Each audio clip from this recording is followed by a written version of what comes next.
Hello po sa inyo. Share ko lang po itong aking bagong biling e-bike. Ito po yung Aima Commander A700. Ito po yung kanyang harapan. Yung ilaw po niya tsaka turn signal ay LED po.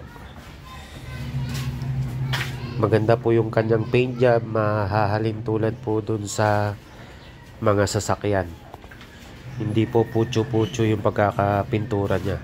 Tapos yung plastic din po, makapal po. Hindi po chipipay tignan. Yung kanya pong gulong, 10 inches po. Tapos yan po yung kanyang suspension fork. Hydraulic po siya. Tapos malaki po yung disc brake. Tapos may protection po para sa dumi, alikabok. Ito po, umiilaw po ito pag nabuksan. Yung ilaw naman po niya malakas po.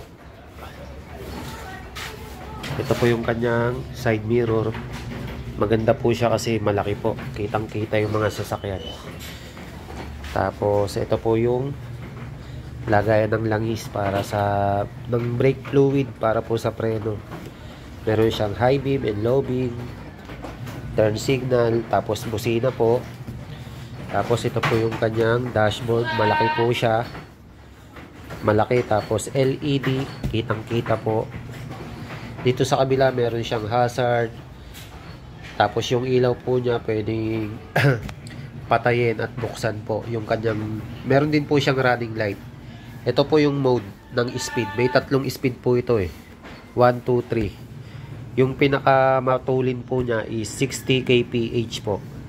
Yung pinakamabagal naman yung eco mode, yung number 1 hanggang 30 kph po. Yan po. Tapos kung may dalawang paraan po siya kung paano buksan. Yung susi. Yan po yung susi niya.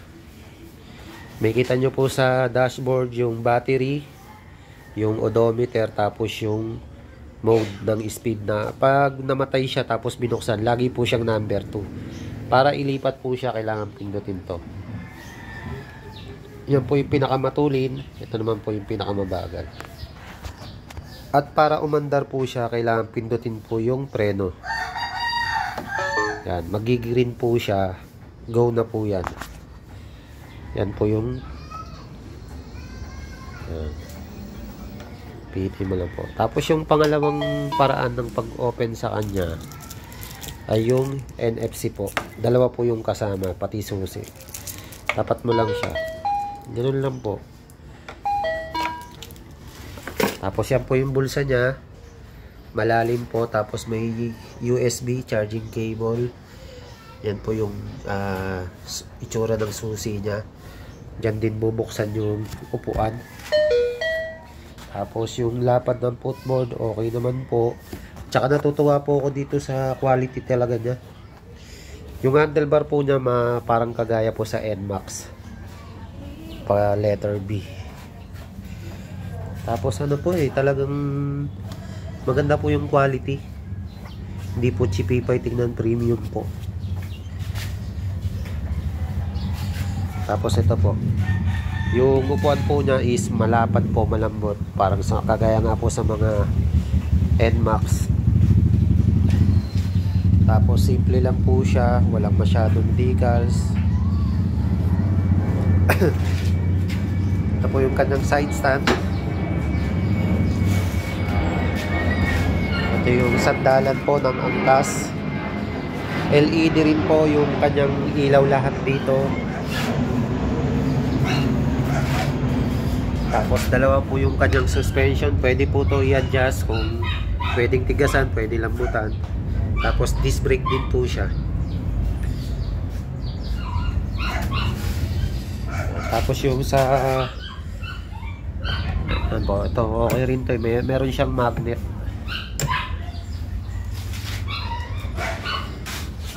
Tapos yung under seat compartment po niya, maluwag po, marami po mailalagay, kasya po ang helmet na full face.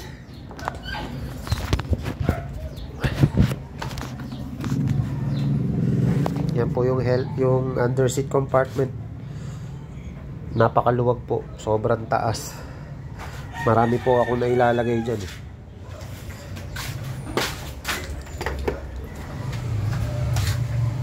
Kasya po. Kahit full face helmet po, ayun oh. Nakita nyo naman po, diba? Ang luwag pa.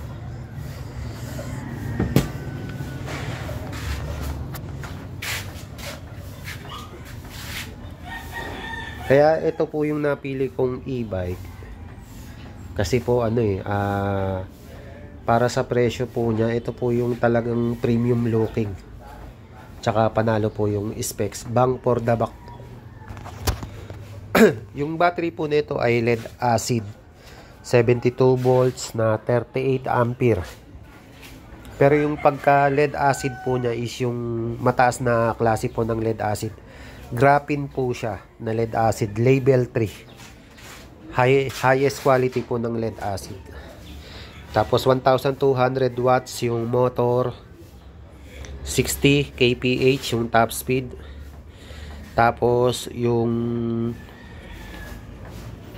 range po niya is, base po dun sa website, is 200 km, pero malaking kalokohan po yun. Kapag naka 1 at 2 lang po ako, nakaka 100 plus po ako. Pero kung hindi po ako magtitipid mode is 70-80 po yung konsumo. Yun po yung talagang madalas akong number 3. Yan po, ang ganda po siya. Lalo na kung makita nyo po sa personal. Maganda yung kahit hindi mo pa siya hawakan, titigan mo lang. Alam mong hindi pocho-pochong e-bike.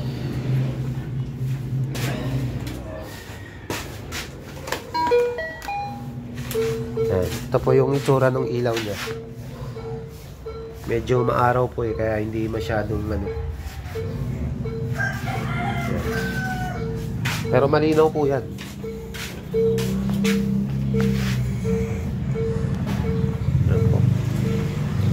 Ito po, na-share ko lang po sa inyo. Baka naghahanap po kayo ng e-bike na magandang klase po.